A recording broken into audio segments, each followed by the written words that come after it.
Hey guys, beta breeding start பண்ணி இன்னையோட 6 days ஆச்சு. ஸோ பார்த்தீங்கன்னா தெரியும், குட்டிங்கெல்லாம் ஃப்ரீ ஸ்விம் பண்ண ஸ்டார்ட் பண்ணிட்டாங்க. ஸோ இந்த மாதிரி டைமில் மேல் ஃபிஷ் பார்த்தீங்கன்னா குட்டிங்களெல்லாம் கலெக்ட் பண்ணிட்டு போய் பபுள் நெஸ்ட்டில் வைக்கும். ஸோ குட்டிங்க ப்ரீட் பண்ணுறதுக்கு ரொம்பவும் ஈஸியாக இருக்கும். ஸோ இந்த மாதிரி டைமில் நம்ம மேல் ஃபிஷ்ஷுக்கு வந்துட்டு கரெக்டாக ஃபீடிங் கொடுத்துடணும். அப்படி இல்லைன்னா குட்டிங்களை சாப்பிட்றதுக்கும் சான்ஸ் இருக்குது.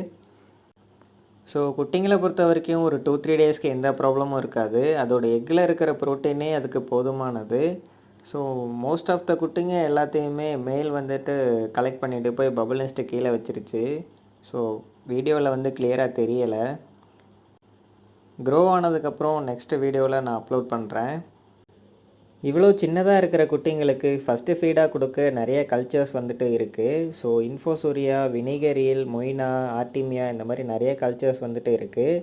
ஸோ இந்த மாதிரி லைவ் கல்ச்சர்ஸ் வந்து ரெடி பண்ண முடியல அப்படிங்கிற பட்சத்தில் எக் யாக் வந்துட்டு கொடுக்கலாம். இதுவுமே ஒரு ஹை ப்ரோட்டீன் டயட் தான். எக் யாக்கை வந்துட்டு எந்த மாதிரி நம்ம குட்டிங்களுக்கு கொடுக்கணும் அப்படிங்கிறத பற்றி நான் நெக்ஸ்ட் வீடியோவில் அப்லோட் பண்ணுறேன். ஸோ வீடியோ அவ்வளோதான். வீடியோ பிடிச்சிருந்தால் லைக் பண்ணுங்கள், சேனலை சப்ஸ்கிரைப் பண்ணிக்கோங்க. தேங்க்யூ ஃபார் வாட்சிங்.